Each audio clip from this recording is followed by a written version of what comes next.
متعلق ایک سوال پوچھا گیا ہے۔ بات یہ ہے کہ شریعت نے پورے سال میں کسی بھی دن اور رات کے وقت میں شادی سے منع نہیں کی۔ یہ تو بتایا ہے کہ کن دنوں میں شادی کا کرنا افضل ہے، یہ بھی بتایا ہے کہ کن حالات میں کرنا افضل ہے۔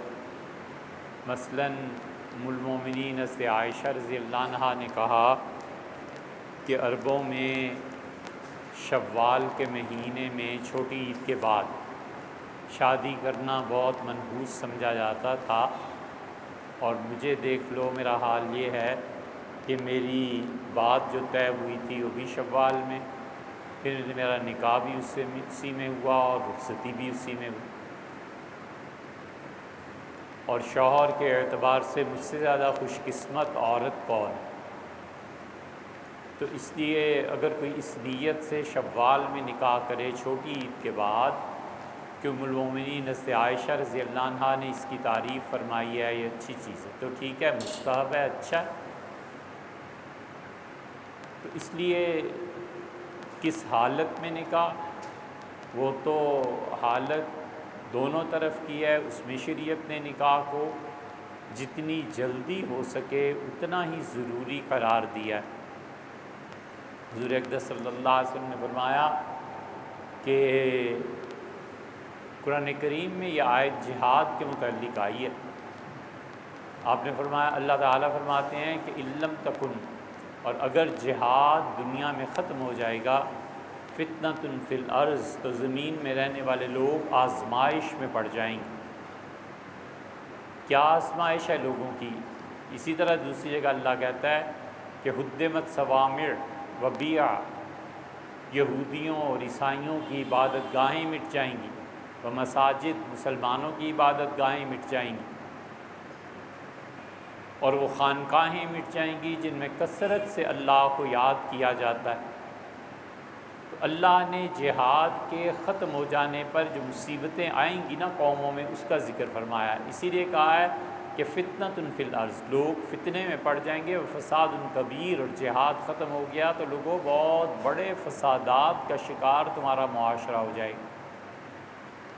حضرت رسالت پناہ صلی اللہ علیہ وسلم نے ٹھیک یہی بات نکاح کے متعلق کہی ہے، اور فرمایا جب تم کسی شخص کے دین سے راضی ہو اور اس میں بظاہر کوئی عیب نہیں ہے تو پھر نکاح کرنے میں جلدی کرنا، اور آپ نے کہا اگر نکاح جلدی نہیں کرو گے تو تکن فتنۃ فی الارض، زمین میں بہت آزمائش میں لوگ پڑ جائیں گے جن میں نکاح کی خواہش ہے، وفساد کبیر، اور بہت بڑے فساد مچ جائیں گے خدا کی اس زمین پہ اگر تم نے جلدی نکاح نہیں کیا۔ اس کا تو اتنی جلدی کا ہے کہ حضرت رسالت پناہ صلی اللہ علیہ وسلم مستدرک حاکم میں آتا ہے، آپ نے کہا کہ کوئی خاتون ہاتھ پہ پیڑا رکھ کے اور تنور گرم و روٹی لگانا چاہتی ہو، اور آپ نے فرمایا اس کا شوہر گھر میں داخل ہوا اور اس نے اسے بلایا، تو اسے چاہیے کہ سب چیزیں چھوڑ کر اس کی طرف چلی جائے، اور اگر وہ ایسے نہیں کرے گی تو آپ نے فرمایا بڑا فساد ہو جائے گا۔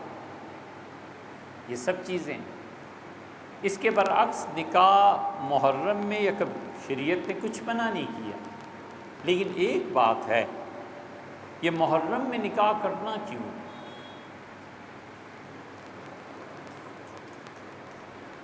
کوئی وجہ ہوگی نا، لوگوں کو چڑھانا ہے۔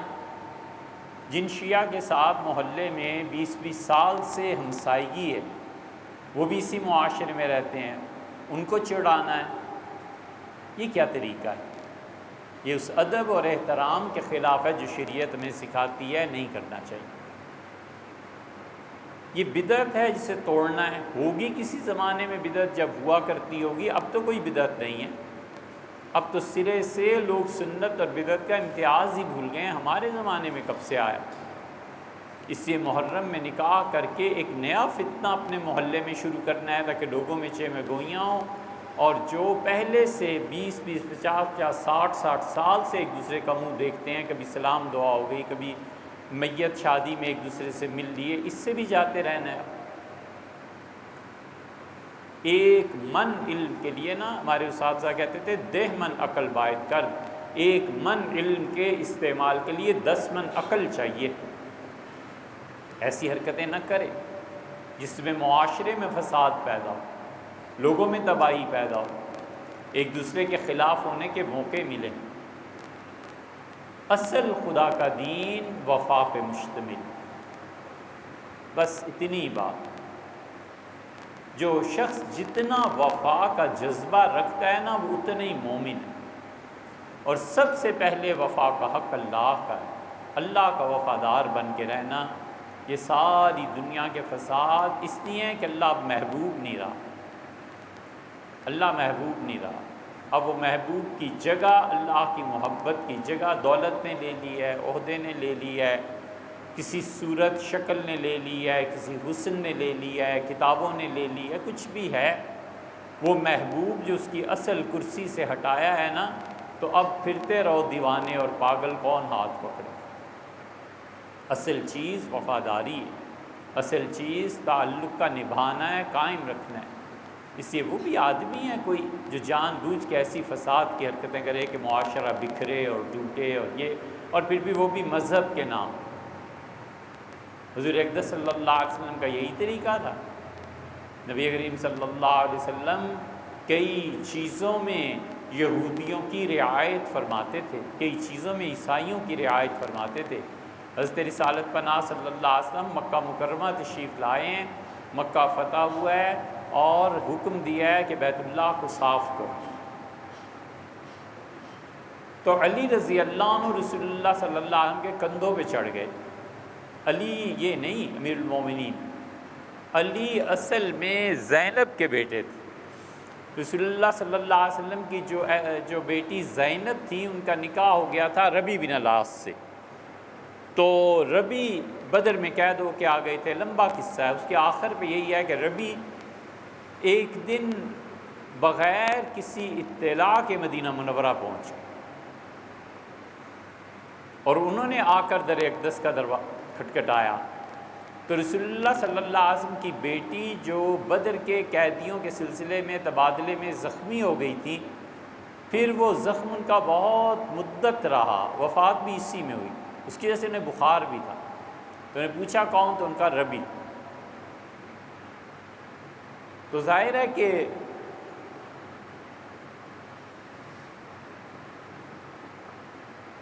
طبعی طور پہ انہیں مسرت ہوئی، تو وہ اٹھی ہیں، دروازہ کھولا انہوں نے، تو انہوں نے کہا میں آتا ہوں اندر، مگر یہ بتاؤ مجھے امان دیتی ہو، پناہ دیتی ہو؟ ان کا میری پناہ ہے۔ حضور صلی اللہ علیہ وسلم صبح کی نماز پڑھائی اور فرمایا لوگوں ربی میرا داماد رات آیا ہے، مجھے نہیں پتہ چلا، اور میری بیٹی نے پناہ دے دی ہے، اگر تم میری بیٹی کی دی ہوئی پناہ کو تسلیم کرو تو میں اسے پناہ دیتا ہوں، نہیں تو میں کہتا ہوں واپس۔ لوگوں نے کہا اللہ کے رسول آپ کی صاحبزادی زینب رضی اللہ عنہ کی پناہ ہم سب کی طرف۔ تو ان سے بیٹا تھا علی، یہ علی بچہ تھا، رسول اللہ صلی اللہ علیہ وسلم کے کندھوں پہ سوار ہوئے ہیں یہ، اور نبی کریم صلی اللہ علیہ وسلم بیٹے یہ سب صاف کرو۔ بیت اللہ اب بھی اتنا ہی ہے جتنا اس زمانے میں تھا، اس میں 360 بت رکھے جا سکتے ہیں، کبھی عقل سے سوچا ہے؟ ایک ایک بت اگر 6 انچ کی بھی جگہ گھیرے تو کہاں گئے؟ اور رسول اللہ صلی اللہ علیہ وسلم تشریف لے گئے تھے، کیسے پاک ہوا؟ اس میں بہت سی تصاویر بھی شامل تھی جن کی عبادت کی جاتی تھی، تصاویر لگی ہوئی تھی چاروں طرف۔ تو رسول اللہ صلی اللہ علیہ وسلم نے ان پہ تبصرہ کیا۔ ایک تو ابراہیم اور اسماعیل علیہ السلام کی جب تصویر دیکھی تو آپ نے فرمایا، اس میں دکھایا گیا تھا کہ ابراہیم اور اسماعیل علیہ السلام جوا کھیل رہے ہیں، تو رسول اللہ صلی اللہ علیہ وسلم نے فرمایا قاتلہم اللہ، خدا کی لعنت پڑے ان پہ جنہوں نے یہ بنائی ہے، کیا میرے آباء و اجداد جوا کھیلتے تھے؟ اور دوسری تصویر پہ حضور صلی اللہ علیہ وسلم نے ہاتھ رکھ دیا۔ فاقہی نے تاریخ مکہ میں یہ روایت نقل کی ہے، حافظ ابن حجر رحمۃ اللہ علیہ لائے ہیں فتح الباری میں، آپ نے ہاتھ رکھ دیا، اور وہ تصویر مشہور ہے، تصویر ہے جو آپ گرجے میں دیکھتے ہیں نا، جہاں مریم نے اپنے بیٹے مسیح علیہ السلام کو اٹھایا ہوا ہے، ماں نے اپنی گود میں لیا ہوا ہے، یہ وہ تصویر ہے جو آج بھی ہر چرچ میں نظر آتی ہے۔ حضور صلی اللہ علیہ وسلم مٹانے سے منع فرما دیا۔ کیا تھا؟ انہیں پتہ تھا کہ اس امت کا، عیسائیوں سے میری امت کا قیامت تک واسطہ پڑے ہی رہنا ہے، ان کی رعایت کی، نہیں مٹایا۔ سیدنا عمر رضی اللہ عنہ اپنے دور میں ساری چیزیں، اس تصویر کو کیوں نہیں مٹا گئے تھے؟ نہیں مٹایا، اور غالباً یہ تصویر ختم ہوئی، غالباً دیکھیے گا تاریخ میں، لیکن ہمارا خیال ہے کہ یہ غالباً اس سے ختم ہوئی ہے جب عبداللہ ابن زبیر رضی اللہ عنہ نے دوبارہ بیت اللہ کو بنایا ہے۔ ہمارا فرض ہے کہ ہم غیر مسلموں کے دل میں اپنی محبت پیدا کریں تاکہ کسی طرح دعوت کی راہ کھلے، تبلیغ کی راہ کھلے۔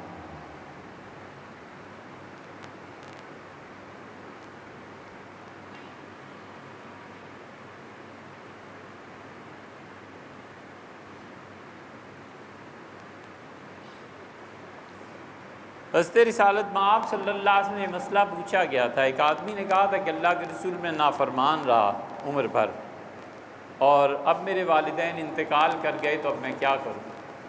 تو رسول اللہ صلی اللہ علیہ وسلم نے فرمایا اپنے والد کے دوستوں کے ساتھ نیکی کرو، ان کے ساتھ اچھا سلوک کر، ان من البر، اور یہ نیکیوں میں سے بہت بڑی نیکی ہے کہ تم اپنے والدین کے تعلقات کو بحال رکھنا۔ اور پھر فرمایا تمہاری ماں جن خواتین سے ملتی تھی ان سے ملتے رہنا، ان من البر، یہ بہت بڑی نیکی ہے جو تم اپنی ماں کے مرنے کے بعد کرو گے۔ ایک جگہ فرمایا تمہاری خالہ زندہ ہے، اس سے کہا اللہ کے رسول زندہ، آپ نے فرمایا خالہ کی مدد کا، خالہ کا خیال رکھنا، خالہ ماں ہی کے قائم مقام۔ ایک جگہ رسول اللہ صلی اللہ علیہ وسلم نے فرمایا، ایک حدیث میں آتا ہے، آپ نے کہا کہ لوگوں نیکی کا کام کرنا چاہو تو اپنے ماں باپ کے رشتوں کا اور اپنے ماں باپ کے دوستوں کا خیال کرنا۔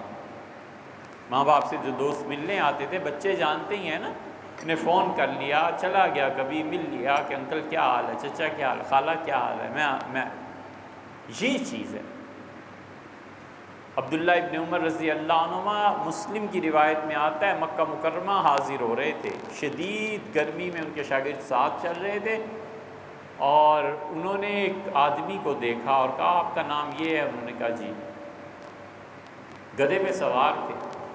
یہ عربوں کے گدھے ہمارے گدھوں جیسے نہیں ہوتے، ان کا قد بڑا ہوتا ہے، آنکھیں بہت خوبصورت ہوتی ہیں۔ گدھے کو آپ عربی گدھے کو دیکھیں، اس کی آنکھیں بہت ہی خوبصورت ہوتی ہیں، قد بھی بڑا ہوتا ہے، جان بھی زیادہ ہوتی ہے۔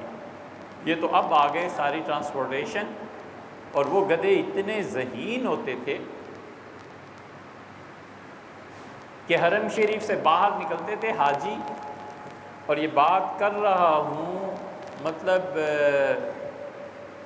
14ویں صدی کے آغاز کی، 1420 نہیں 1330-40 میں، ایسے زمانے میں باہر نکلتے تھے احرام باندھ کے، حرم یا کہیں سے عمرہ کرنا ہے نا، تو وہ گدھے کے مالک کے پاس جا کے کہتے تھے جعرانہ جانا ہے، یا کہتے تھے تنعیم مسجد عائشہ رضی اللہ عنہ جانا ہے۔ مسجد عائشہ رضی اللہ عنہ 4 کلومیٹر کے قریب ہے، اور زمانے میں کچے راستے ہوتے تھے۔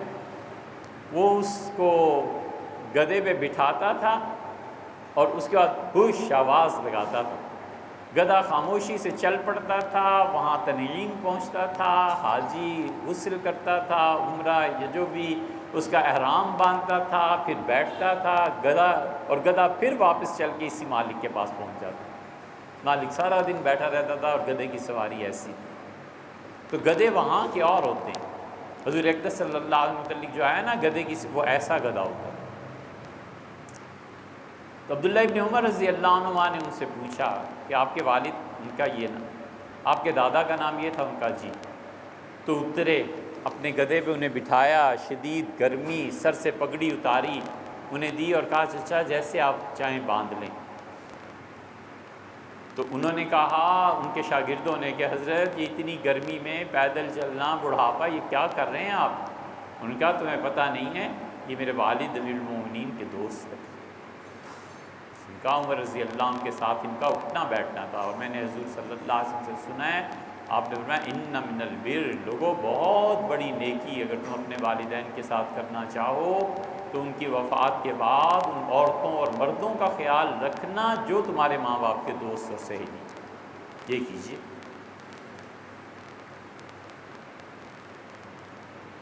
یاجوج اور ماجوج کون ہیں؟ قبیلے ہیں، پتہ نہیں بھائی کوئی اس کے بارے میں، اصل میں یہ جتنی چیزیں ہیں نا غیب کے پردے میں ہیں، ہم کچھ نہیں کہہ سکتے۔ ممکن ہے چین والے ہوں، انور شاہ صاحب رحمۃ اللہ فیض الباری میں بھی اس پہ اظہار فرمایا ہے کہ ممکن ہے یہ ترک ہوں، ممکن ہے روس والے ہوں، اور ممکن ہے ہم ابھی اس لیول پہ پہنچے ہی نہیں، ہم 3-4 پہ چل رہے ہیں، اور ممکن ہے یہ دنیا جب 6 کے درجے میں پہنچے، 7 کے درجے میں پہنچے تو کوئی مخلوق ایسی نکلے جو واقعی ہو، کچھ نہیں کہا جا سکتا۔ حضور اقدس صلی اللہ علیہ وسلم فرمایا دجال گدھے پہ سفر کرے گا اور گدھے کے ایک کان اور دوسرے کان کے درمیان اتنا فاصلہ ہوگا، یہ وہ۔ اب یہ احادیث آئی ہیں، کیا ضرورت ہے آخر ان میں اتنی تحقیق کی؟ بس ٹھیک ہے، جیسے فرمایا وقت آئے گا، اللہ ہمیں تو بچائے، جن کے وقت میں دجال آئے گا وہ خود ہی جانتے ہوں گے ان احادیث کو، اس کو دیکھ لیں گے، ہمیں کیا ضرورت اتنی بڑی۔ اس لیے یہ جتنے بھی لوگ ان موضوعات پہ گفتگو کرتے ہیں نا اور اپنی طرف سے عقلاً ثابت کرنے کی کوشش کرتے ہیں، انہیں احتیاط کرنی چاہیے۔ ایسے نہ ہو کہ اللہ اور اس کے رسول صلی اللہ علیہ وسلم کی مراد چین والے نہ ہوں، اور یہ کہ چین والے ہیں تو قیامت میں کہیں پکڑا جائے، اللہ کہیں کہ میری مراد تو چین والوں سے نہیں تھی، تم میرے ترجمان کب سے بن گئے تھے؟ یہ تو جبریل کو بھی نہیں پتہ جو تمہیں پتہ ہے، یہ تو تشریح پہلی مرتبہ تم نہیں کی تھی، اس سے پہلے تو ہم نے بھی نہیں کبھی کسی سے سنی تھی، تو پھر کیا جواب دینا ہے؟ اس لیے امکان کے درجے میں یہ ساری چیزیں، حضور اقدس صلی اللہ علیہ وسلم دجال ساری دنیا میں گھوم جائے گا، دجال اتنا اس کے آنے میں ٹائم بدل جائے گا، اس سے بڑی تبدیلی کیا ہوگی کہ ٹائم بدل جائے گا۔ عرض کیا کہ اللہ کے رسول نماز کیسے پڑھیں گے؟ آپ نے فرمایا اندازہ کر کر کے پڑھتے رہنا۔ تو جو چیز ٹائم کو چینج کر دے گی، اس سے بڑی فتنے اور آزمائش کی چیز کیا ہوگی؟ مگر کیا کریں، کب ہوگا، کیا ہوگا؟ بس حضور صلی اللہ علیہ وسلم فرما دیا، ہمارا ایمان ہے، حقیقت اس کی اللہ جائے۔ غریب ہمسائے کی مدد کرنا فرض، ہمسائے جو ہوتے ہیں نا وہ بھی، اور جو ذی محرم ہوتے ہیں، اور جو بچہ یتیم رہ جاتا ہے، ان سب کی مدد کرنا فرض۔ اس کو ایک مثال سے سمجھیں، فقہا نے لکھا ہے کہ بچے کی ماں کا انتقال ہو گیا اور بچہ چھوٹا ہے، اب کیا جائے؟ تو کہتے ہیں سب سے پہلا حق 7 برس کی عمر تک، 7 ایئرز اس کی نانی کا ہے، نانی پالے، نانی اپنے پیسے پہ پالے، نانی اس کے والد سے پیسہ لے اور پالے، سب سے افضل یہ ہے کہ اپنا پیسہ خرچ کرے، نہیں ہے اس کے والد سے لے۔ اور اس کی ماں کے وفات کے بعد وہ جو ترکہ ہے وہ کیا ہے؟ شریعت کے مسائل کو ایک ایک سطر کے نہیں ہوتے۔ ماں جو چھوڑ کے گئی ہے دنیا میں، یہ کیا ہے؟ ماں جو کچھ چھوڑ کے گئی ہے، اگر ہمارا معاشرہ ہے تو ہمارے نزدیک جہیز لڑکی کی ملکیت ہوتا ہے، استعمال کے لیے نہیں ہوتا، وہ مالکہ بن جاتی ہے۔ ایک ہے استعمال کے لیے دے دینا اور ایک ہے مالکہ بن جانا، دونوں چیزوں میں فرق ہے۔ مہمان آیا، اس کے سامنے کھانا رکھا اور اس سے دیکھا کہ برتن بہت اچھے ہیں، اٹھا کے چلتا پھرے، یہ بات نہیں ہے۔ وہ تو کھانے کے لیے، استعمال کرنے کے لیے، کوئی مالک تھوڑا ہی بنا دیا۔ دلہن کی جتنی چیزیں ہوتی ہیں یہ اس کی ملکیت ہوتی ہے، البتہ زیور کے متعلق اگر نکاح نامے میں یہ طے ہو کہ زیور بطور مہر اسے ادا کیا جا رہا ہے، یہ کہ زیور ہمارا ہے اور اسے ایسے استعمال کے لیے دے رہے ہیں، تو پھر اس کا مسئلہ مہر کے اس کے مطابق ہوگا، ورنہ مہر دولت بھی اسی، اس کو تقسیم کیا جائے گا۔ اس کی تقسیم پہ اس بچے کے حق میں جتنے پیسے آئیں گے، اگر باپ بھی غریب ہے اور بچے کے اخراجات زیادہ ہیں تو یہاں سے لیے جائیں۔ جتنا پیسہ اس یتیم اس ماں مر گئی تو اس بچے کے حق میں آئے گا، اس سارے پیسے کو اس کے باپ کے حوالے کیا جائے گا، تاکہ باپ اس پیسے کا مالک نہیں ہے، تجارت نہیں کر سکتا، اس پیسے کو چھیڑ بھی نہیں سکتا، یہ پیسہ اس کی کسٹڈی میں رہے گا، یہ پیسہ اس کی نگرانی میں رہے گا کہ اس پیسے سے اب وہ بچے کو پالے۔ 7 برس کا بچہ ہو گیا، باپ کے پاس چلا گیا، نانی نے اپنے پاس سے خرچ کیا تھا، اب شریعت کہتی ہے افضل یہ ہے کہ باپ اپنے مال سے اپنی اولاد کو پالے، نہیں ہے چلو پھر بچے کے مال سے لے۔ یہی چیز اس رشتہ دار کے بارے میں بھی ہے جو محرم ہے، سسر ہے، بیٹا ہے، بیٹی ہے، یہ سب لوگ ایسے رشتے رکھتے ہیں کہ آپس میں ان کے نکاح نہیں ہو سکتے۔ فرض کر لیجئے کہ باپ غریب ہے، بیٹے کے پاس دولت ہے، بیٹوں کا حق بنتا ہے کہ اپنے باپ کو پیسہ دیں، نہیں دیں گے تو وہ گناہ گار ہو جائیں گے۔ ماں ہے، ماں والد کے انتقال اپنے شوہر اس بچے کے والد کے انتقال کے بعد اب کہاں جائے، وہ بڑے بیٹے کے حصے میں ہے، بڑے بیٹے کو چاہیے کہ ماں کی ضروریات جو ہیں وہ پوری کرے، یہ بڑے بیٹے کا حق بنتا ہے۔ اس لیے کہ ایک مسئلہ جب آپ کہتے ہیں نا تو ایک جگہ ثابت نہیں ہوتا، وہ ہر جگہ ثابت ہوتا ہے۔ کوئی کہتا ہے کہ یہ بچہ فلاں کا ہے، اس کا مطلب یہ ہے کہ اس کی وراثت اسے اور اس کی وراثت اسے ملے گی، اور اس کا مطلب یہ ہے کہ اس بچے نے جس عورت سے جنم لیا ہے وہ اس آدمی کی قانونی طور پہ بیوی ہے۔ یہ مسئلہ ایک جملہ ہے لیکن ثابت کہاں ہر جگہ۔ بالکل اسی طرح یہ جو بڑا بھائی ہے نا، شریعت چونکہ اسے والد کے درجے میں لے آتی ہے تو والد کے درجے میں لانے کی وجہ سے اس کو کہتی ہے، حکم دیتی ہے کہ تم بڑے بھائی ہو، سب سے بڑی اولاد تم ہو، لہٰذا اپنی ماں کا خیال بھی تم رکھو۔ تو اس لیے جو رشتہ دار، اور یہی ہمسائے کا ہے، اگر آدمی کے پاس اتنا پیسہ، اتنا مال، اتنی چیزیں ہیں کہ وہ اپنے ہمسائے کی کفالت کر سکے تو اس پہ واجب ہے اپنے ہمسائے کی کفالت کرے۔ یہ نہیں ہے کہ ہمسایہ غریب ہے اور فاقہ ہو گیا، یہ فاقے کوئی چھوٹی سی چیز نہیں ہے، یہ چیز نہیں مانی جا سکتی کہ اس کو تو اللہ نے بہت کچھ دیا ہے اور اس آدمی کے پاس اپنی ضروریات زندگی پوری کرنے کی چیزیں نہیں ہیں، اس کے پاس 10-50 کمبل پڑے ہوئے ہیں اور ہمسایہ سردی سے ٹھٹر کے سو رہا ہے، اللہ کے ہاں یہ پکڑا جائے گا۔ حضور صلی اللہ علیہ وسلم فرمایا، نہیں فرمایا کہ مجھے اتنی تاکید کی جبریل نے ہمسائے کے حقوق کی کہ میں ایک دن سوچ رہا تھا کہ شاید اب یہ وراثت میں بھی حصہ اسے دیں گے۔ بہت بڑے حقوق ہیں ہمسائے میں، اتنے زیادہ کہ حضرت رسالت مآب صلی اللہ علیہ وسلم نے یہ حدیث سفارش کے درجے میں کہی ہے۔ یہ حدیث کا مطلب یہ نہیں ہے کہ فرض ہے، آپ نے فرمایا تم میں سے کسی سے اتنا نہیں ہو سکتا کہ اگر اس کے پاس 2 سواری کے جانور ہیں تو ایک اپنے ہمسائے کو دے دے، اور یہ نہیں ہو سکتا کہ تم میں سے کسی کے پاس 2-3 درخت کھجوروں کے ہیں اور ایک پہ اس کا گزارا ہو سکتا ہے تو دوسرا درخت اپنے ہمسائے کو دے دے۔ یہ سب چیزیں ایسی، اس لیے ہمسایہ جب ضروریات زندگی سے محروم ہو نا تو اس کو ضروریات زندگی کی حد تک شیئر کرنا اس کا فرض بنتا ہے۔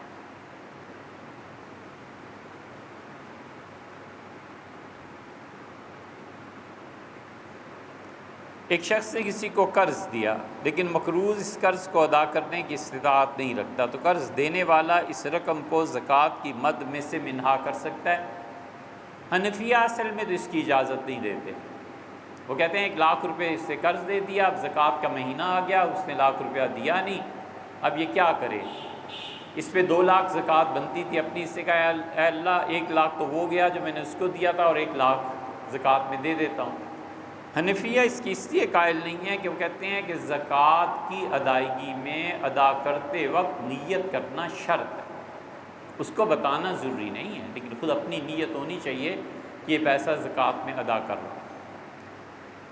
لیکن چند ایک مسائل ہمارے زمانے کے ایسے ہیں جن میں بڑی دقت پیش آ گئی ہے، بڑی تنگی پیش آ گئی ہے۔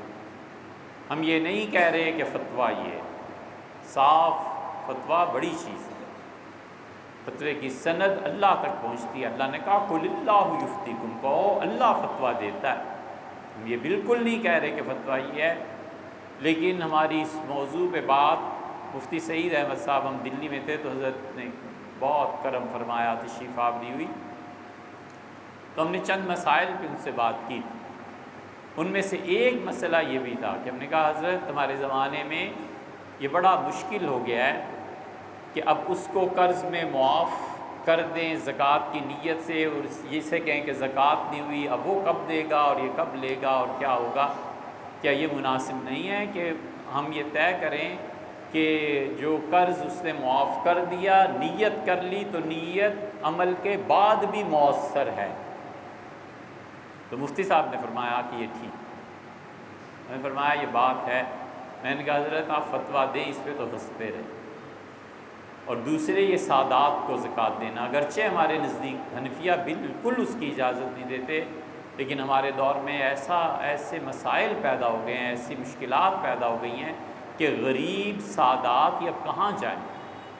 حضور اقدس صلی اللہ علیہ وسلم کی نسبت سے امت جو خدمت کیا کرتی تھی، اب لوگوں میں وہ رہا بھی نہیں، پھر مہنگائی اتنی ہو گئی، ہر کسی کی اپنی مجبوریاں ہیں۔ اس پہ بھی حضرت سے عرض کیا تھا کہ مفتی صاحب اور بھی بعض علماء سے کہ ہمیں اس پہ سوچنا چاہیے، اور ہم یہ کہیں کہ جس طرح شوافع نے زکوٰۃ کو سادات کے لیے جائز قرار دیا ہے، ہم بھی جائز سے قرار دیں تاکہ سیدوں کی کچھ مدد ہو سکے۔ تحفہ ہم نہیں دے پاتے، زکوٰۃ ہم نہ دیں تو ہوگا کیا؟ سیدنا علی، عقیل، جعفر، عباس رضی اللہ عنہم، ان چاروں کی اولاد پر زکوٰۃ حنفیہ کے نزدیک نہیں دی، لیکن اس پہ غور کرنا چاہیے علماء کو، اہل علم کو۔ ہماری رائے یہ ہے کہ اس کو کر لیا جائے، اور اللہ تعالیٰ قبول فرمانے والا ہے، لیکن صرف رائے ہے۔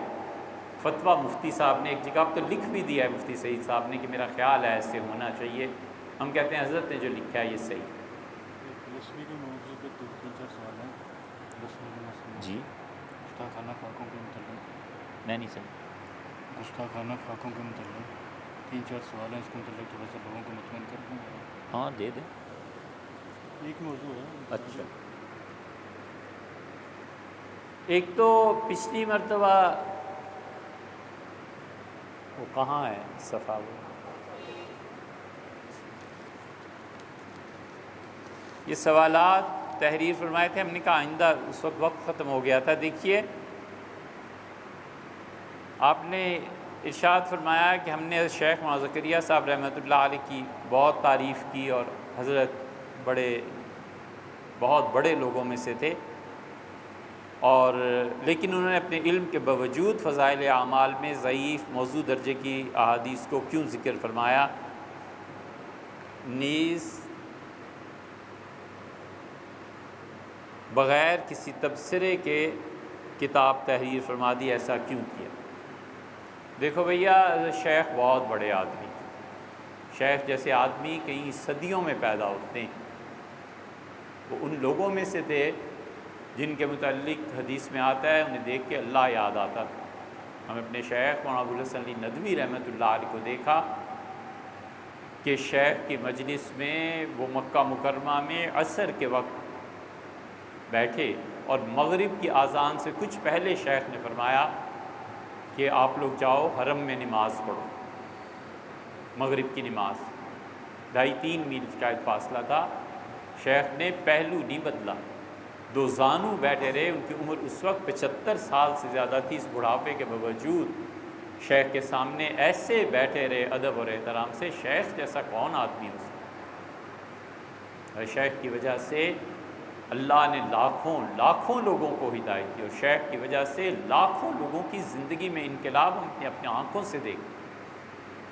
وہ اللہ کے ہونے کی دلائل میں سے ایک دلیل۔ شیخ جیسا کون تھا یار، کیا کہیں؟ ان کے فضائل پہ پوری کتاب لکھی جا سکتی، رحمہ اللہ، نور اللہ مرکز۔ یہ رہ گئی بات کہ انہوں نے تبلیغی نصاب جو لکھا ہے اس میں موضوع ضعیف احادیث کیوں نقل کی؟ بھائی آسان سی بات، اللہ نے بڑا علم دیا تھا۔ آپ نے دیکھا ہے شیخ جب صبح بیٹھتے تھے لکھنے کے لیے نا، تو پھر کسی بڑے سے بڑے آدمی کی ہمت نہیں تھی کہ جا کے دروازہ کھولتا یا کھٹکھٹاتا۔ شیخ رحمہ اللہ نے اپنی تحقیق کے مطابق لکھا ہے کہ یہ حدیث ضعیف ہے، نہیں ہے، اعمال میں چل سکتی ہے، یہ نہیں چل سکتی۔ یہ علمی بحث ہے۔ حضرت رحمۃ اللہ زندہ ہوتے تو آپ چلے جاتے، آپ خط لکھتے، آپ جواب دیتے۔ اہل حدیث علماء میں مولانا عبد الجبار صاحب تھے، وہ حضرت رحمۃ اللہ علیہ کو کئی خطوط انہوں نے لکھے کہ حضرت یہ حدیث ایسی ہے، یہ حدیث ایسی ہے۔ حضرت رحمۃ اللہ نے برابر ان کا جواب دیا ہے کہ میں نے یہ حدیث فلاں جگہ سے لی ہے، فلاں جگہ سے لی ہے۔ آپ شیخ کے مکتوبات پڑھی، اتنا زبردست ذوق تھا شیخ کا تحقیق میں کہ جب عمر ان کی 82-83 سال ہوگی تو بھی سہارنپور حضرت شیخ الحدیث مولانا یونس رحمۃ اللہ علیہ کو یونس جونپوری رحمۃ اللہ کو لکھتے تھے کہ یہ حدیث ہے، ذرا اس کی تحقیق کر کے بھیجو، یہ حدیث ہے، اس کی تحقیق کر کے بھیجو۔ لندن گئے تو کمپیوٹر اس وقت ہو چکا تھا، شیخ نے فرمایا کہ اچھا فلاں حدیث دیکھو، تو اسی وقت لڑکے نکال کے لائے، ان کا حضرت یہ حدیث فلاں فلاں کتابوں میں آئی ہے، تو بہت ہنسے۔ فرمایا اس ایک حدیث کو تلاش کرنے کے لیے 28 سال میں کتابوں کو دیکھتا رہا، اور یہ کیا اللہ کی نعمت ہے کہ چند منٹ میں مل گئی۔ تو اس سے یہ علمی مباحث شیخ کے نزدیک وہ حدیث صحیح ہوگی۔ آپ نہیں جانتے کہ مسلم کی روایات کتنی ہیں؟ امام بخاری رحمۃ اللہ علیہ، امام بخاری رحمۃ اللہ علیہ کی حدیث مسلم بعض نہیں مانتے۔ مسلم کی اسی روایت کو کون مان سکتا ہے کہ ابو سفیان رضی اللہ عنہ نے رسول اللہ صلی اللہ علیہ وسلم درخواست کی کہ میری بیٹی ام حبیبہ سے آپ نکاح کر لیں؟ کیسے ممکن؟ ام حبیبہ تو ان کی شادی ہوئی تھی، حبشہ ہجرت کر گئی تھی، تو ان کے جو شوہر تھے وہاں جا کر عیسائی ہو گئے تھے، اور پھر ان کا انتقال ہو گیا تھا، اور جب یہ بیوہ ہوئی ہیں تو نجاشی نے پیغام بھیجا حضور اقدس صلی اللہ علیہ وسلم کو کہ میں آپ کا نکاح اس خاتون سے کرنا چاہتا ہوں۔ تو رسول اللہ صلی اللہ علیہ وسلم نے جمرہ کو بھیجا تھا اپنا وکیل بنا کے، اور فرمایا میری طرف سے اسے قبول کر لینا، اس خاتون کو رملہ کو، اور پھر لے آنا۔ تو سوال ہی پیدا نہیں ہوتا کہ ابو سفیان نے کبھی بھی رسول اللہ صلی اللہ علیہ وسلم کہا ہو کہ میری بیٹی، یہ حدیث مسلم کی ہے، کوئی نہیں مانتا۔ تو اس کی بہت مثالیں آپ جانتے ہی ہوں گے، سوالات سے معلوم ہوتا ہے کہ آپ پڑھے لکھے آدمی ہیں، یہ ہے بات۔ دوسری بات آپ نے تحریر فرمائی کہ استمتاع بلا حائل کے، تو آپ امام محمد رحمۃ اللہ علیہ کو دیکھیے، جہاں ہم نے اس مسئلے کا ذکر کیا ہے نا، ہمارے پیش نظر امام محمد رحمۃ اللہ علیہ کی تصریحات رہی ہیں۔ موطا امام محمد کی وہ شرح جو ملا علی قاری نے لکھی ہے وہاں دیکھ لیجئے۔ اسی طرح اگرچہ مفتی دوسری طرف ہیں، لیکن جو ہم نے کہا ہے وہ امام محمد رحمۃ اللہ کا مسلک جب آپ پڑھیں گے، ایک چیز اور دوسرے اس زمانے کے حالات آپ دیکھ لیں کہ اگر کسی شخص کا اطمینان نہیں ہوا تو پھر وہ کیا کرے گا۔ تو جب آپ جانتے ہی ہیں اصول کی بات کہ جب مسئلہ مختلف فی ہو جائے تو اس میں بنیادی طور پہ کچھ گنجائش پیدا ہو جاتی ہے۔ تیسرے آپ نے تحریر فرمایا سوال کہ اللہ تعالیٰ نے آسن تقویم میں فرمایا، اور بعض چہرے ہم دیکھتے ہیں جو اس آیت کے خلاف ہیں، یعنی وہ اتنے خوبصورت نہیں ہوتے۔ تو ایک مجلس میں جواب دیا تھا کہ وہ چہرے صبر کریں گے، امتحان ہے، ثواب ملے گا، لیکن اس سے تشفی نہیں ہو سکی۔ اے بھیا یہ کوئی شرعی سوال تو ہے نہیں، ہم آپ کو پتہ ہے اتنے پڑھے لکھے بھی نہیں، اور عقل تو بالکل ہی نہیں، بہت ہی بے وقوف ہے۔ آپ کو اللہ نے جس کو بھی عقل زیادہ دیا ہے، کوئی اور عقلی دلیل اس پہ لے آئے گا، اس میں تشفی کی کوئی بات بھی نہیں ہوئی نا سے، پھر کون سا فرق پڑتا ہے؟ اور لوگوں سے پوچھئے، خود سوچئے۔ اب حضرت شاہ ولی اللہ رحمۃ اللہ نے جتنی حکمتیں حجت اللہ البالغہ میں فلاں کی لکھی ہیں، یہ ہر آدمی کے ذہن میں تھوڑے ہی آتی ہیں۔ یہ حضرت شاہ صاحب رحمۃ اللہ علیہ کی ذہانت تھی، انہوں نے لکھی ہیں، ہمیں یہ خیال میں آیا تھا اس لیے بیان کر دیا تھا اتوار کو، اور یہ شرعی مسئلہ تو ہے نہیں، نہ ماننے میں کیا ہے۔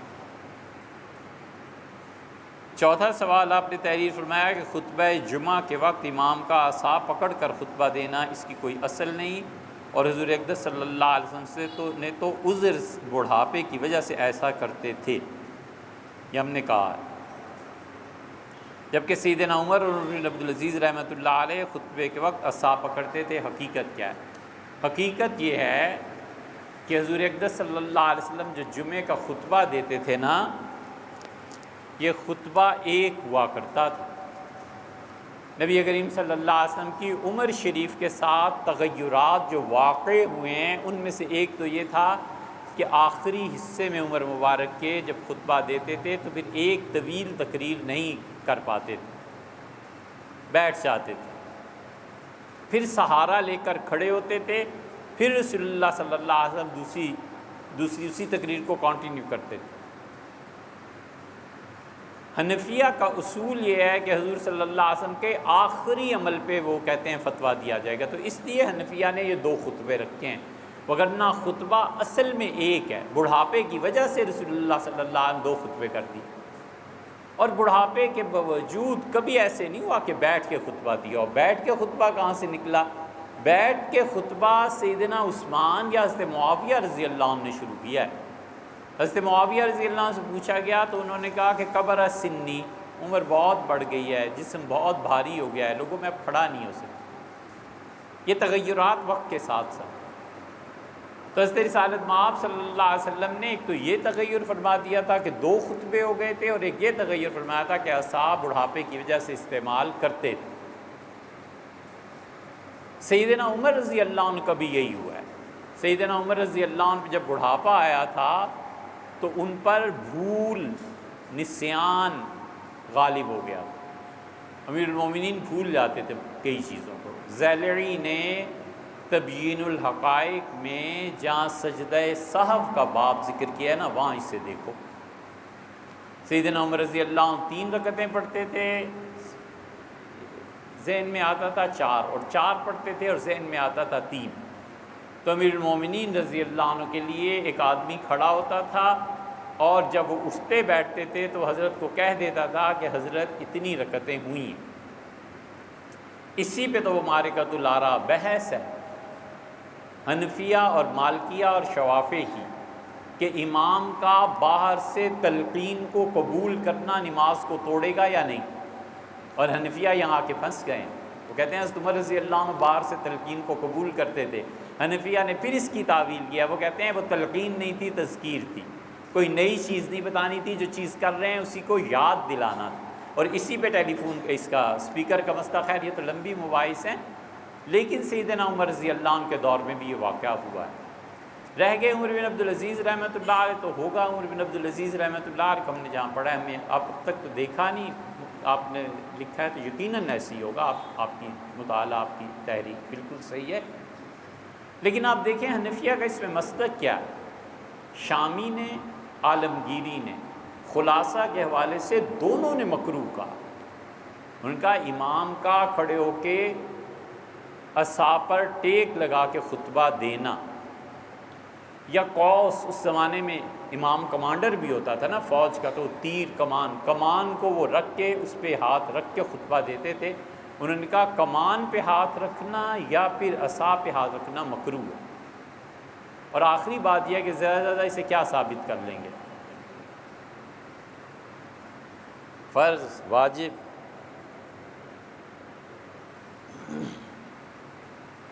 سنت، کیا ثابت کرنا؟ سنت ہے نا، اور سنت بھی غیر موقدہ، مستحب کے مقابلے میں کچھ مفتی اور یہ حضرات شامی اور عالمگیری سے مکروہ قرار دیتے ہیں، تو کیا یہ بہتر نہیں ہے کہ ہم مستحب کو اختیار کرنے کی بجائے اسے مکروہ سمجھ کے چھوڑ دیں؟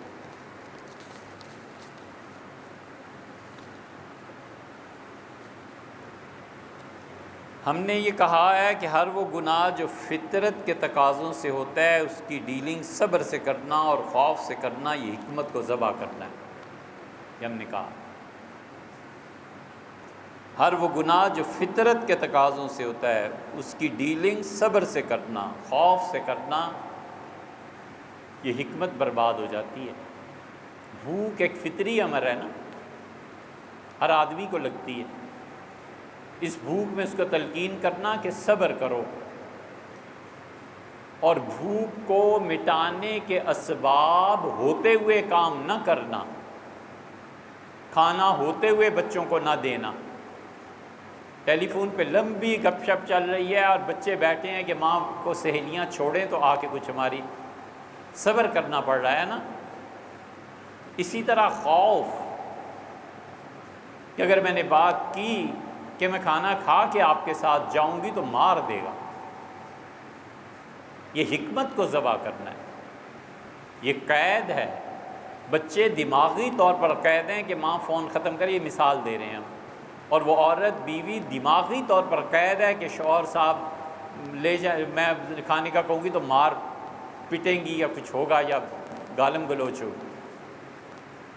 جب دماغ اس طرح مقید ہوتا ہے تو وہ حکمت برباد ہو جاتی ہے، وہ دماغ اعلیٰ صلاحیت پہ کام نہیں کر سکتا۔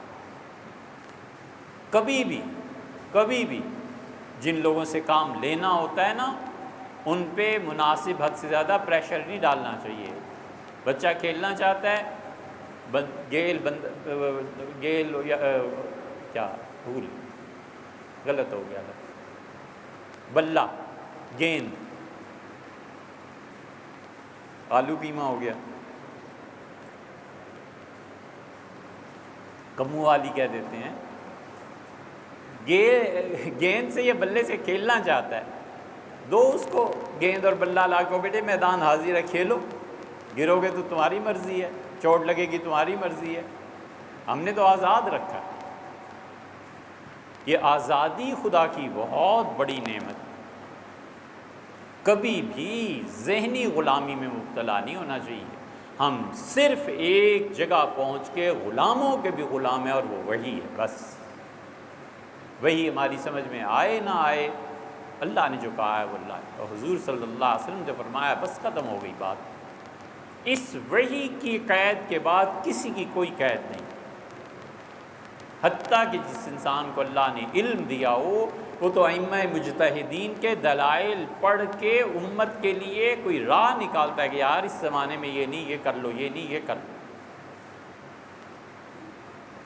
اس لیے جب لوگ ذہنی غلامی میں مبتلا ہو جاتے ہیں نا، تو پھر ذہنی طور پہ وہ اتنے مر جاتے ہیں، کلرک بن جاتا ہے، نہ اس نے سوچنا ہے یہ محکمہ ٹھیک کیسے ہو سکتا ہے، یہ بلڈنگ ٹھیک کیسے ہو سکتی ہے، ہم نئے پروجیکٹس کیسے لا سکتے ہیں، ہم اپنی آئندہ نسل کو کیسے اچھی جگہ پر لے جا سکتے ہیں۔ جب فوٹو کاپی نیا آیا تھا، فوٹو کاپیئر، تو ہمارے جتنے لوگ تھے نا، ان دو طبقوں نے بڑی مخالفت کی۔ ایک تو 66 میں آ جاتا، ایوب خان کی کیبنٹ تھی، پیش ہوا کہ جی فوٹو کاپیئرز آ رہے ہیں تو پاکستان میں اجازت دی جائے یا نہ۔ کابینہ چیخ اٹھی کہ اوہ یہ تو نوٹ اور کرنسی کی ڈپلیکیٹ ہو جائے گی، یہ کیا ظلم کر رہے ہو، بالکل اجازت نہیں دی جا سکتی۔ اور اتنی عقل نہ آئی کہ حضرت بلیک اینڈ وائٹ ہے، ابھی تو کلرڈ آیا ہی نہیں۔ یہ اس وقت کی تاریخ میں پڑھو، یہ ایوب خان، وہ ایسی کابینہ اور ایسے ایسے احمق ان میں تھے، ان احمقوں اور جاہلوں کا کیا آپ ذکر کریں، بہت وقت ہو گیا۔ اور پھر بھٹو صاحب آئے اور جا کر اجازت ملی کہ فوٹو کاپیئر لے آؤ۔ اور ایک ہمارے مذہبی رہنما، فوٹو کاپی نہیں ہونی چاہیے، یہ تو پھر تصویر پہ تصویر بنے گی، اور پھر جانتے ہو کن کن سالوں کی، آپ سب سمجھ ہو ہی نہیں سکتا۔ اور اب فوٹو کاپیئر ہر مدرسے میں، اس لیے کہ دماغ قید ہوتا ہے، وہ آگے کو سوچتا نہیں ہے کہ اگلی نسل کو دینا کیا ہے، یار دین کی تعبیر کیا پیش کرنی ہے۔ ہم یہ نہیں کہتے کہ وہ کتاب و سنت سے ٹکرائے، ولیعاذ باللہ، وحی کے قید، بس ختم ہے، ہم اس کے قید ہیں، ہم اس کے پابند ہیں، ہونا چاہیے ہر ایک۔ تو اس لیے یہ جو آپ نے تحریر فرمایا ہے نا، ہماری بات، ہم اسی لیے کہتے ہیں کہ حکمت مر جاتی ہے، آزاد ذہن نہیں رہتا، سوچ نہیں سکتا۔ لیکن مجھے پیدا کیا اس دیس میں تو نے، جس دیس کے بندے ہیں غلامی پہ رضامند۔ اگلا آپ نے فرمایا ہے کہ یہ ہم نے کہیں کہا ہے، ہر وہ گناہ جو فطرت کے تقاضے میں نہیں، ماحول نے پیدا کیا ہو، کسی کی زبان نے پیدا کیا ہو، تو ایسے گناہوں پر قانونی گرفت نہیں کی جا سکتی۔ ہر وہ گناہ جو فطرت کے تقاضے میں نہیں ہے،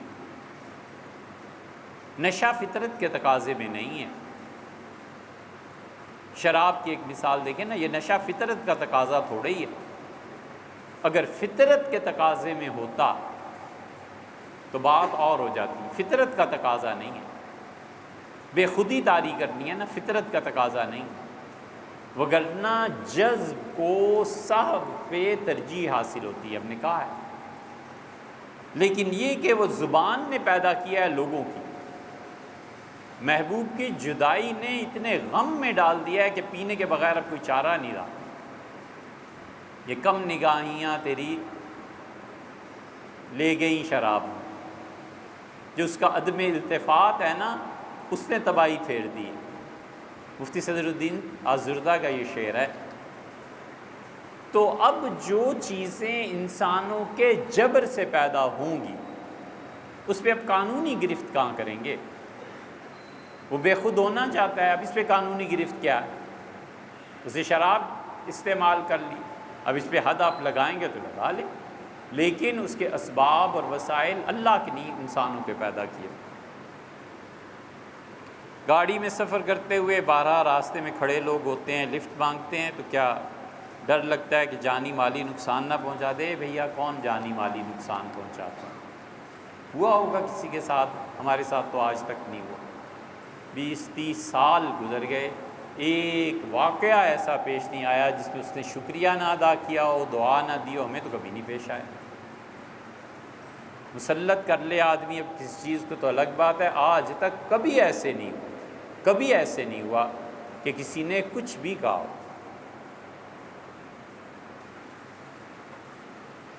پبلک ٹرانسپورٹ میں سفر کرتے ہوئے سیٹ دینی چاہیے یا نہیں، یہ آپ کی اپنی مرضی۔ آخری سوال آپ کے لیے، سفر کرتے ہوئے کسی کو سیٹ دے دینا یہ خالصتاً وہ نیکی ہے جو آپ خود کریں، دیں آپ کی مرضی، نہ دیں آپ کی مرضی، کھڑا ہونے کی طاقت ہے تو ضرور دے دیں، بہت بڑی چیز ہے۔ ہم آپ کو بتائیں کہ کسی آدمی کے لیے گنجائش پیدا کر دینا، کسی راستے میں کھڑے ہوئے کو لفٹ دے دینا، ایک آدمی آئے اور دو ذرا سا ادھر ہو کے اسے بٹھا دیں، یہ بہت بڑی نیکی ہے۔ اللہ نے کہا فَافْصَحُوا، لوگوں کو جگہ دیا کرو، یفصح اللہ لکم، اللہ تمہیں جنت میں جگہ دے دے گا۔ اتنی بڑی نیکی ہے، آپ نے 1-2 فٹ جگہ دے دی نا، اللہ جنت میں جگہ دے دے گا۔ رسول اللہ صلی اللہ علیہ وسلم نے تم میں سے کسی شخص کو جنت میں 1 کوڑا 1.5 فٹ کا تقریباً ہوتا ہے، اتنی جگہ مل جائے 1.5 فٹ کی، تو یقین مانو تمہارے لیے اس پوری کائنات سے اچھی چیز۔ رہ گئی آخری بات، خاکوں۔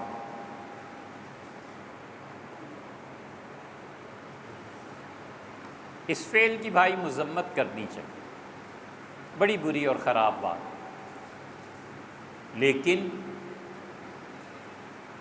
سیدھی طرح منہ لگا کے پڑھنا چاہیے، کام کرنا چاہیے جو کرنے کے کام، پیسے جمع کرو، اپنا نصاب تعلیم بدلو، اور جو کرنے کا کام ہے وہ پڑھنا، حتیٰ کہ آپ کبھی اس درجے تک پہنچیں جس درجے تک یہ اقوام اب بیٹھی ہوئی ہیں، پھر جا کر آدمی بات کرتا ہے اور کچھ کہتا ہے۔ آپ کو معلوم نہیں ہے کہ اس سے پہلے خاکے بنے تھے اور سفیر کو بلا کے احتجاج ہوا تھا، تو اس نے اٹھ گیا اور اس نے کہا 2.5% تو تم سارے لوگ امت مسلمہ استعمال کرتی ہے، آپ بالکل ہمارا بائیکاٹ کر دیں، مت استعمال کیا کریں۔ کیا کر لیا پھر کسی نے؟ اور وہاں کی گورنمنٹ نے جتنے بڑے بڑے سرمایہ دار تھے انہیں بلایا اور کہا پوری امت مسلمہ ہمارا انکار کر دینا کہ تو 2.5% کا نقصان ہوگا نا، آئندہ سال کا ہمارا ٹارگٹ 3% ہے، ہم یورپ سے 3% کمائیں گے تاکہ ہمیں نقصان ہی نہ ہو۔ اور وہ سال جب گزرا انہوں نے حساب کیا تو 2.25% انہوں نے کما لیا تھا۔ اور آخری بات آپ سے عرض کریں، شاید آفتاب صاحب وغیرہ ہم لوگوں کو، ہمارے بچپن میں عام طور پہ ریفریجریٹر جو تھے نا یہ باہر سے آیا کرتے تھے، ایسے تھا نا جی۔ پھر پاکستان میں پیل نے بنانا شروع کیے، پھر ایک اور کمپنی ہے، اب تو کئی ہو گئی نا، اب انہوں نے بنانا شروع کیے تو باہر سے آنا خود بخود رک گئے۔ اب بہت ہی کوئی امیر کبیر خریدے تو خریدے، ورنہ اب باہر سے آنا رک گئے۔ ہم جو اتنا بائیکاٹ پہ زور دے رہے ہیں، ہمیں ذرا خیال نہیں آتا کہ شیل کے جتنے پیٹرول پمپس ہیں بائیکاٹ کرو، بھائی تم شیل کی جگہ اپنے اچھے پمپ لے آؤ نا، اس کریم کا بائیکاٹ کرو، آپ اس کریم سے بہتر کریم لا کے مارکیٹ میں رکھ دیں، خود بخود بائیکاٹ ہو جائے گا۔ اور اسی طرح سارا مذہبی طبقہ جو اتنی زیادہ محنت اس پہ، حضور اقدس صلی اللہ علیہ وسلم، ہم نے حضور اقدس صلی اللہ علیہ وسلم کی سیرت میں نصاب کون سا یار پڑھایا ہے؟ مجھے پہلی جماعت سے لے کے 10ویں 12ویں تک کسی ایک سکول میں بتا دیں، پرائیویٹ اور گورنمنٹ، جہاں حضور اقدس صلی اللہ علیہ وسلم کی شخصیت کے متعلق پڑھایا جاتا ہے۔ کوئی ایک ہے؟ ہم کیوں نہ اس چیلنج کو قبول کریں؟ ہم کیوں نہ انہیں کہیں کہ جن جن موضوعات پہ تم خاکے بناتے پھر رہے ہو نا، وہ اصل حقیقت یہ ہے۔ حضور اقدس صلی اللہ علیہ وسلم کی شادی یہ اس طرح ہوئی تھی، یہ اس طرح ہوئی تھی، یہ اس طرح ہوئی تھی، کوئی وجہ نہیں۔ اتنے افسوس کی بات ہے، ایک مرتبہ وہ جو رشدی نے کتاب لکھی تھی، جو بھی اس میں بکواس تھے سارے، ہم پڑھ کے اس کے بعد اس پہ چلے کہ اس کا کسی نے جواب بھی لکھا ہے۔ پوری امت مسلمہ میں جتنے لوگوں نے، جب ہم نے یہ پڑھا تھا اس وقت تک جو جواب لکھے جن تک ہماری رسائی ہوئی، ممکن ہے کسی نے لکھا اور ہماری رسائی، ہماری کوتاہی ہو، لیکن ایک جواب تہران کا ملا، شیعہ نے لکھا تھا، اور ایک قادیانیوں نے اس کا جواب لکھا تھا۔ ہم اتنے بے توفیقے رہے، ہم اتنے خراب لوگ تھے کہ حضرت رسالت پناہ صلی اللہ علیہ وسلم کی صفائی کے لیے ایک کتاب اس کے جواب میں نہیں لکھ سکے۔ مروا لو، خون بہا لو، سب کچھ، پڑھنے کو نہ کہو، مسلمان بچہ اور پڑھ جائے۔